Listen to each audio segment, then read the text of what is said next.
Let's learn to scrape the web using Scrapy with Python. This assumes that you have installed Scrapy.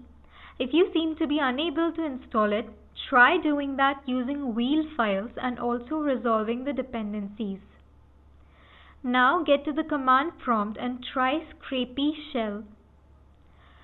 Fetch the data from this Python course page on Dataflare. View the response. This is what it fetched.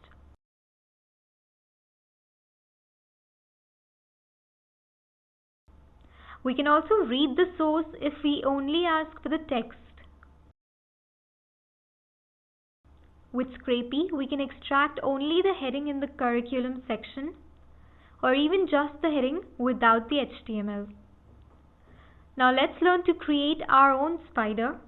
With the Scrapy shell, let's create a project and call it dfScraper. This is dfScraper. Get to the dfScraper root directory. Now in the spiders directory, create a file dfspiders.py and put this in it. Back to the command prompt, crawl with the spider. Crawled.